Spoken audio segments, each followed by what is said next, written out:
Hello, मैं Shiamak and वांगशन family. Actually इस story में अब मुझे आपसे एक बात कहनी है एंड आपसे पूछना भी है।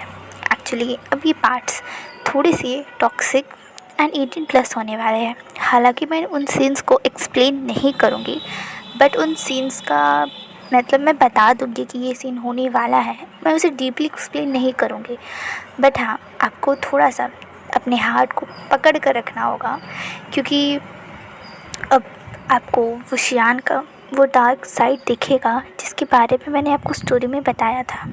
इसीलिए आप लोग प्लीज़ बता दीजिए कि आपको ये टॉक्सिक पसंद है। मतलब पसंद तो नहीं है कि मुझे पता है, बट क्या मैं उसे थोड़ा और कम कर दूँ? आप ये पार्ट सुनकर मुझे बताइएगा। एंड हाँ, आप लोग ज़रूर से प्लीज़ प्लीज़ प्लीज़ बता दीजिए कि आपको ये स्टोरी पसंद आ रही है या नहीं। एंड हाँ, ये टॉक्सिक एंड 18+ सीन्स बहुत पार्ट्स में नहीं है, कुछ 4 या 5 पार्ट्स में ही होगा। मैं ज़्यादा इसे एक्सप्लेन नहीं करूँगी। एंड आप लोग अगर कमेंट आया कि थोड़ा कम कर दीजिए, तो मैं इसे रिड्यूस करके 3 पार्ट में ही कर दूँगी। सो आई होप कि आप मुझे कमेंट करके बताएंगे एंड मैं कोशिश करूँगी स्टोरीज़ को थोड़ा थोड़ा काट दूँ, क्योंकि मुझे भी पता है कि आपको टॉक्सिक एंड 18+ बिल्कुल सुनना पसंद नहीं है। आप बिल्कुल भी हर्ट नहीं होने देना चाहते वांग जी को, बट जो गलतियाँ की हैं उसने, उसकी पनिशमेंट तो उसे मिलनी चाहिए। एंड ये बात तो जाहिर से है ना, जब आपने विंग की स्टोरी सुनकर उसे कहा कि उसे इंसाफ मिलना चाहिए, तो देन अब हमारा विंग खुद ही अपना इंसाफ करने वाला है। तो आई होप कि आपको थोड़ा सा ही पेन हो। मैं ज़्यादा नहीं दूँगी, बट हाँ, जो सीन्स हैं मैं उन्हें चेंज नहीं कर सकती, वरना उससे स्टोरी ही बदल जाएगी। एंड मैं भी इस स्टोरी के लिए काफ़ी एक्साइटेड हूँ, क्योंकि मैं पहली बार ऐसा कुछ टॉक्सिक एंड 18+ ऐड करने वाली हूँ अपनी स्टोरी में। तो आप लोग प्लीज़ बताइएगा कि ये कैसा है। ओके, एंड बहुत बात हो गई, तो चलिए आज के पार्ट को हम स्टार्ट करते हैं। हमारा सीन शिफ्ट होकर दिखाया जाता है। आज 7 साल बीत चुके हैं। हमारे फर्स्ट मेन लीड लैन वांगजी एक फुल वाइट वेडिंग अटायर में अपने ही रूम में जो उन्हें असाइंड हुआ है, वहाँ पर मिरर के सामने बैठकर खुद को देख रहे हैं। उनकी आंखों में बहुत आंसू है। एक 25 साल का ओमेगा जो वेल ग्रोन मैच्योर हो चुका है, एक स्ट्रॉन्ग पर्सनालिटी कैरी कर रहा है, बट अभी भी उसकी आंखों में आंसू है। उसकी आंखों में आंसू है, मोटे मोटे आंसू हैं। उसे उसके हार्ट में बहुत पेन हो रहा है। उसने उस वेडिंग अटायर को पहन तो लिया है, बट मानो वो उसे चुभ रहे हैं। मैंने वो उसे फाड़ कर बस फेंक देना चाहता हूँ। वो उसे अपनी बॉडी पर नहीं रखना चाहता है। वो अपनी आंखों में आंसू लाते हुए उसके ड्रॉर से एक फ़ोटो बाहर निकालता है। वो शायद एक चाइल्डहुड फ़ोटो थी, जहाँ पर 3 बच्चे खेल रहे थे एंड एक बीच में एक लिटिल सा ओमेगा, जिसके अगल बगल 2 अल्फा है। वांग जी अपने वुशियान काका के फ़ोटो पर हाथ फिराते हुए कहता है, काका 7 साल हो चुके हैं, कहाँ हैं आप? क्या वांग जी की इतनी बड़ी गलती थी कि आपने आज तक उससे ना बात किया, उससे ना कांटेक्ट किया ना? मैं जानता हूँ आप कहाँ हैं। काका प्लीज़ वापस आ जाइए ना। आज अगर आप वापस नहीं आए तो बहुत गलत हो जाएगा काका। मैं सच में चाहता हूँ कि आप प्लीज़ जल्दी से वापस आइए, ताकि मेरी शादी आंगा से नहीं हो। मैं उनसे शादी नहीं कर सकता, नहीं कर सकता। तभी इससे पहले कि वो कुछ और कहता, तुरंत ही उसे फील होता है कि कोई पर्सन उसके रूम में एंटर किया है, वो भी विंडोज़ से। वो पीछे टर्न होकर खिड़की की तरफ देखने ही वाला था, बट उसे अपने मिरर में एक शैडो दिखाई देती है, एक इंसान की परछाई दिखाई देती है। एंड वो टर्न करने ही वाला था, तुरंत ही उसकी फेस के ऊपर एक कपड़ा, एक रुमाल रख दिया जाता है। एंड जैसे ही वो उसे स्मेल करता है, वो तुरंत ही इमीडिएटली बेहोश हो जाता है। वांग जी कुछ भी समझ नहीं पाया था एंड उससे पहले ही वो बेहोश हो गया था। एंड अब यहाँ से हमारा सीन शिफ्ट होता है और हमें एक बहुत बड़ी सी एक लग्जरियस बेड पे दिखाया जाता है, जहाँ उसके कमरे कुछ ब्लैक कलर्स के थे बट हाँ, वहाँ पे कुछ वाइट कॉम्बिनेशन की चीज़ें भी थी एंड वो कमरा काफ़ी ब्यूटीफुली अच्छी तरीके से मैनेज था। फ्लंजा धीरे धीरे अपनी बॉडी को मूव करता है, उसके हैंड्स में उसमें थोड़ा सा पेन उसे फील हो रहा था, उसके लेग्स में से पेन फील हो रहा था। वो कुछ बोलना चाहता था बट बोल नहीं पा रहा था, उसकी आइज़ वो खोल नहीं पा रहा था, देख नहीं पा रहा था। वो कन्फ्यूजिंगली अपनी आप को मूव करने की कोशिश करता है एंड जैसे ही वो फुल्ली कॉन्शियस होता है उसे समझ आता है कि उसके हाथ पैर, इनफैक्ट उसका मुंह, उसकी आंखें तक बंद हैं। वांग जी अपने मन में कहता है, क्या क्या क्या, क्या मैं किडनैप हो चुका हूँ? पर क्यों? यांग ऐसा क्यों कर रहा है? यांग तो उससे शादी कर रहे थे ना, अचानक से क्यों? ये क्या है? ये क्या होने वाला है? हाँ, ये वो बहुत ज़्यादा डर गया था, पैनिक कर रहा था। वो फील कर सकता था कि ये बेड बहुत बड़ा है, ह्यूज है एंड काफ़ी ज़्यादा सॉफ्ट है, बट उसे अभी फ़िलहाल आसपास कोई भी फेरोमोन्स फील नहीं हो रहे थे। यानी वांग जी को लग रहा था कि हम वो फ़िलहाल के लिए इस रूम में अकेला है। एंड तभी एक वॉइस सुनाई देती है, ओह तो मिस्टर लैन जाग चुके हैं। एंड ये सुनते ही वांग जी की पूरी बॉडी शिवर कर जाती है, क्योंकि ये एक डीप डोमिनेटिंग वॉइस थी। वांग जी थोड़ा सा मूव करने लगता है। वो चाहता था कि उसके मुंह से वो कपड़ा हटाया जाए ताकि वो बोल सके। वो कर रहा था एंड वो पर्सन जो उसी रूम में शायद प्रेजेंट था वो उसे फील करके आता है एंड उसके मुंह से वो कपड़ा हटा देता है। वो वांग जी कहता है, प्लीज़ प्लीज़ मुझे जाने दो, मुझे पता है तुम्हें बीटा हो, तुम्हारी स्मेल नहीं है, बट प्लीज़ देखो, तुम्हें जितने पैसे चाहिए मैं दूँगा, प्लीज़ मुझे छोड़ दो। एंड वो हंसते हुए कहता है, ओह पैसे, बताओ लैन वांग जी कितनी कीमत दोगे तुम मुझे? और वो पर्सन वांग जी की बॉडी को खींच रहा था, वो उसके फिंगर्स को उसे टच कर रहा था। वांग जी शिवर करते हुए कहते हैं, तुम्हें जितनी चाहिए मुझे दो, प्लीज़ मुझे छोड़ दो, बताओ तुम कौन हो, तुमने मुझे क्यों किडनैप किया है? पर्सन हंसते हुए कहता है, बदला लेना है मुझे तुमसे, मैं तुम्हारी चीखें सुनना चाहता हूँ, मैं चाहता हूँ कि तुम्हें उतना ही दर्द हो जितना मुझे होता है, मैं चाहता हूँ कि तुम्हें भी दर्द हो। कौन हो तुम?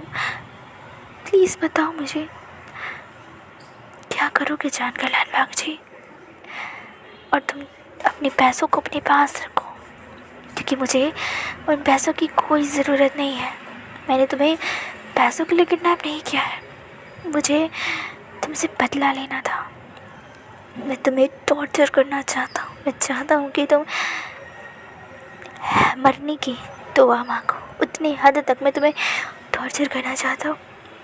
वांग जी अपने मन में सोचता है, तुम कौन हो? तुम्हारी प्रेजेंस मुझे पता तो चल रही है बट मुझे समझ नहीं आ रही।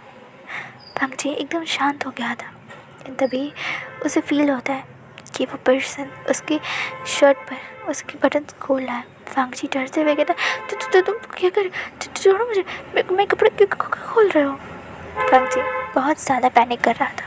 वो पर्सन हंसते हुए कहता है, खोल रहा हूँ?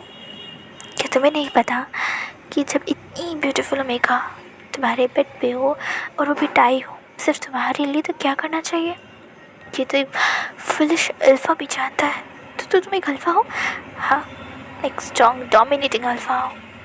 देखो प्लीज़ मुझे छोड़ दो, देखो ऐसी अच्छी बात नहीं है, तुम्हें हंगत छोड़ेंगे नहीं। यांगा नहीं छोड़ेंगे? तुम्हारा वो बिलव्ड फियांसी जैसे तुम आज कल शादी करने वाले थे, आज पता है तुम्हें, वो पागलों की तरह तुम्हें सब जगह ढूंढ रहा है, पूरी पुलिस तुम्हें ढूंढ रही है, बट तुम तो कभी किसी को नहीं मिल सकते, क्योंकि एक बार जिसे मैंने गायब कर दिया उसे तो सिवाय मेरी कोई ढूंढ भी नहीं सकता। और वो पर्सन ऐसा कहकर डार्कली हंसने लगता है। वांग जी बहुत ज़्यादा डर गया था। वो कहता, प्लीज़ मुझे छोड़ दो, तो प्लीज़ तुम ऐसा क्यों कर रहे हो? बदला के लिए कहा ना लैन वांग जी, बदला वांग जी एकदम चुप हो जाता है और वो पर्सन वांग जी के कपड़ों को वैसे ही उसकी बॉडी से अलग कर देता है। वांग जी जिसने 3 लेयर सूट पहना था उसके अपर जैकेट को उसने केवल रिमूव किया, उसके बाद उसके मिडल जैकेट को एंड देन उसकी शर्ट को, एंड वांग जी अभी फुल्ली हाफ नेकेड। वांग जी छटपटाते हुए कहता है प्लीज़ नहीं, ऐसा ऐसा मत करो। एंड वो पर्सन दोबारा वांग जी के मुंह में वो कपड़ा ठूस देता है ताकि वांग जी चिल्ला ना सके।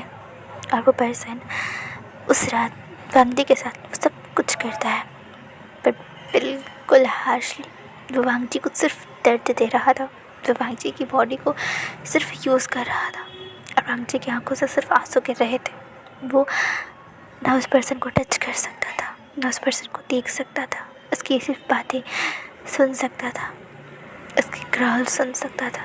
बट वांग जी बहुत बेड पे ऐसे ही लेटा था, वो बिल्कुल भी हरकत नहीं कर रहा था। मैंने वो सब कुछ एक्सेप्ट कर रहा है एंड ये बात उस पर्सन को बिल्कुल भी पसंद नहीं आती, इसीलिए वो वांग जी के ऊपर और भी ज़्यादा हार्श हो जाता है क्योंकि वो वांग जी की चीखें, उसकी बेग, उसे छोड़ देना सुनना चाहता था।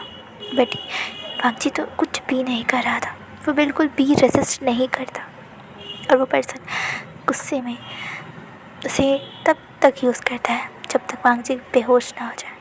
एंड ये उनका 9th राउंड था जहाँ फाइनली वो पर्सन वांग जी को छोड़ता है।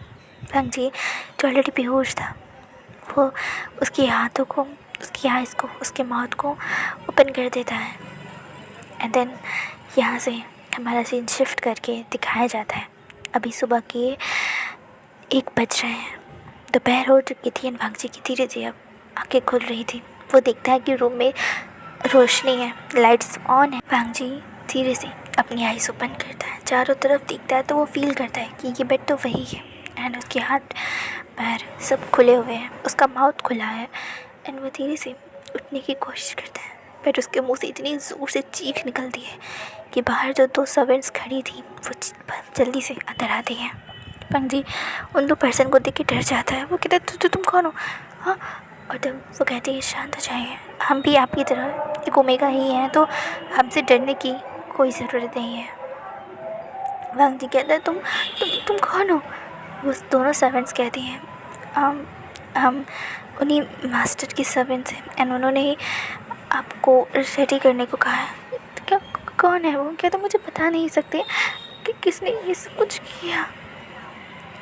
वो पर्सन कह रही है वो आपसे मिलने के लिए रात में आएंगे, तो आप उनसे बात कर लीजिएगा। बट अभी चलिए, आपको फ्रेश होना है एंड आपको मेडिसिन लगानी है।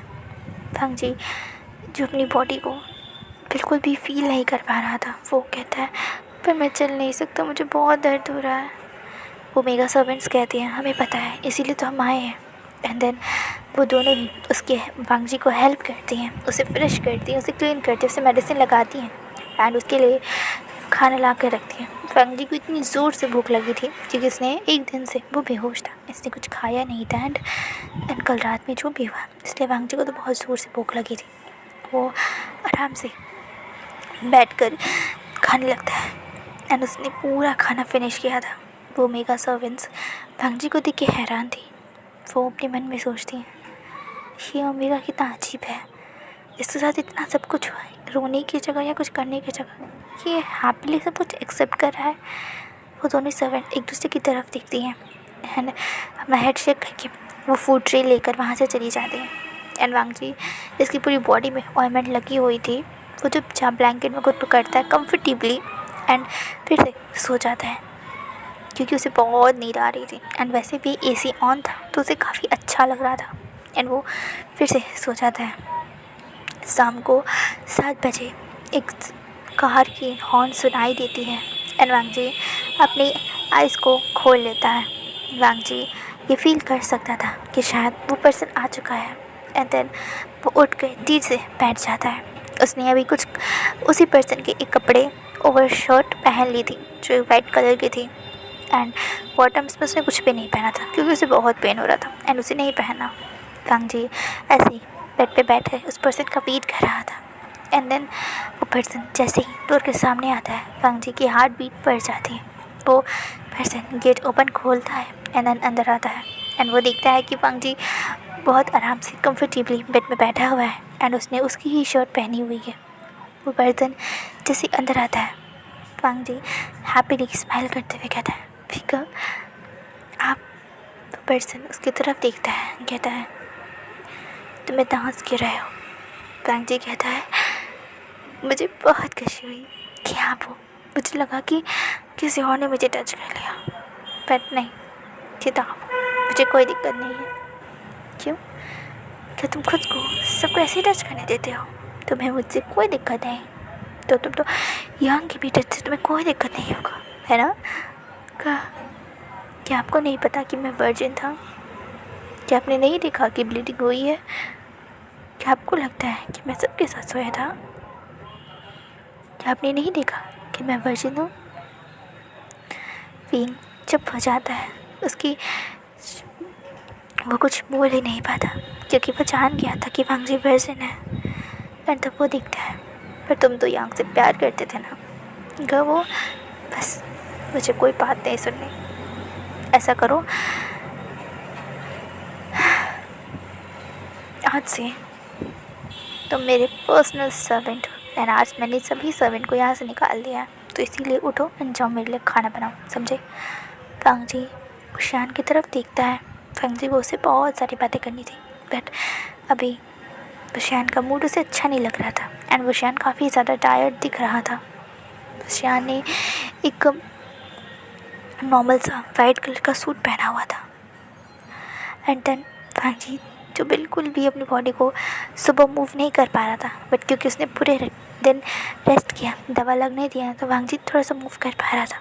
वांग जी जैसे ही बेड से उतरता है, फिर उसे देख कर हैरान हो जाता है कि वांग जी ने बॉटम्स में कुछ भी नहीं पहना था, उसने विंग की केवल एक शर्ट पहनी थी। विंग कहता है कि क्या कह रहा है तुम? कहाँ जा रहे हो? खाना बनाने? ऐसे?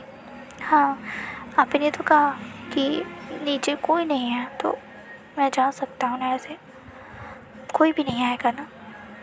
विंग कहता है, जो खाना करो, मेरे लिए अच्छा खाना बनाना, वरना अच्छा नहीं होगा तुम्हारे लिए। वांग जी नोट करता है एंड वो धीरे धीरे चलकर नीचे जाता है।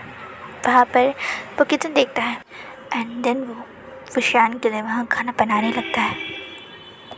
एंड जैसे वुशियान नीचे आता है, वुशियान के लिए टेबल रेडी था, उसके लिए काफ़ी ज़्यादा चीज़ खानी थी एंड उसकी सभी डिशेज फेवरेट थी। वुशियान वांग जी की तरफ देखता है एंड देन वो कहता है, उसके बालों को टाइटली पकड़ लेता है एंड हड्डियों से पुल करते हुए कहता है, कौन सा गेम खेला है मेरे साथ वांग जी? हाँ, तुम्हें पता है तुम भी यहाँ कैदी हो, पूरी दुनिया तुम्हें ढूंढ रही है, पर तुम यहाँ कैद हो मेरे, एंड बेड फॉर्मर हो तुम मेरे। वांग जी जिसके हेयर्स में बहुत दर्द हो रहा था, वो विंग की आँख की तरफ देखता है। वांग जी की आँखों में आंसू थे एंड विंग उसे देख रहा था, बट उसे कोई फ़र्क नहीं पड़ रहा था। वांग जी स्माइल करते हुए कहता है, क्या मेरे विंग की नफरत इतनी ज़्यादा है कि आज उनकी लंजा की आंखों में आंसू वो देख पा रहे हैं, जो हमेशा कहते थे कि लंजा की आंखों में आंसू उन्हें बिल्कुल पसंद नहीं, उनका हार्ट बीट करता है तो वो मर गया है दिल। मर गया है दिल वांग जी, तुमने उसे मार डाला है। वो विंग जो तुमसे प्यार करता था वो मर चुका है एंड आज ये सिर्फ वुशियान है जो तुमसे बेइंतहा नफरत करता है। आज उसने तुम्हें यहाँ लाया है सिर्फ यूज़ करने के लिए, तुम्हें टॉर्चर करने के लिए, एंड वो मैं बहुत अच्छे से करूँगा। एंड वैसा कहकर अपनी बेल्ट निकालता है एंड वो वांग जी को हार्शली उसे हिट करने लगता है।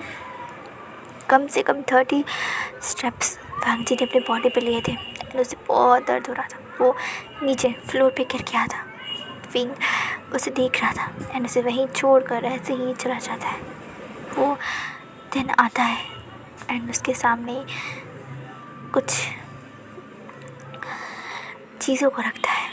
वहाँ पर कुछ फ़ोटोज़ थी वांग जी की एंड वो कल रात की फ़ोटोज़ थी। वांग जी जब उन्हें देख रहा तो उसकी आँखों में और वो अपनी आंसू भरी आँखों से विंग की तरफ देखता है एंड विंग उसके हेयर को फिर से खींचते हुए टाइटली पुल करते हुए उसकी तरफ डार्कली देखते हुए कहता है, लैन वांग जी तुम्हें पता है तुम्हें खेलना बहुत पसंद है ना, दूसरों को बलि करना, दूसरों के फीलिंग्स के साथ खेलना। तो चलो आज मैं खेलता हूँ तुम्हारे साथ लैंड भांग जी। मैं तुम्हें तब तक खेलने वाला हूँ तुम्हारे साथ जब तक तुम मर नहीं जाते। और अब तुम अपनी प्यार को, बिलव्ड यांगर को कभी नहीं देख पाओगे। तुम ऐसे ही मेरे साथ यहाँ रहोगे, समझे? और तुम हाँ मेरी पर्सनल स्लीव बनने वाले हो। तुम्हें हर रोज़ मुझसे उठकर सुबह मेरे लिए नाश्ता, ब्रेकफास्ट सब कुछ रेडी करना है। मेरे जाने के बाद तुम पूरे घर को क्लीन करोगे, साफ़ करोगे। एंड मेरे घर आने से पहले तुम मेरे लिए डिनर बना के रखोगे। एंड मैं तुम्हें अगर ईद पे गलती हुई तो मैं तुम्हें बहुत पनिश करूँगा। एंड उसके बाद बेड पे तुम मुझे सर्व करने वाले हो, समझे? लैंड भांग जी अपनी वीका की तरफ देख रहा था। वो उसके अंदर अपनी विंग को ढूंढ रहा था। जैसा उशिया ने कहा, सच में उसके अंदर का वो विंग उसे आज दिख नहीं रहा था। आज उसके अंदर वांगजी के लिए सिर्फ नफ़रत थी, उन 7 सालों की नफ़रत थी। वांगजी एक थोड़ी सी स्माइल करता है, उसके माउथ में हल्का सा ब्लड आ गया था, उसके लिप्स पे कट हो गई थी। वांगजी धीरे से स्माइल करते हुए कहता है वीका, एंड वो वहीं बेहोश हो जाता है।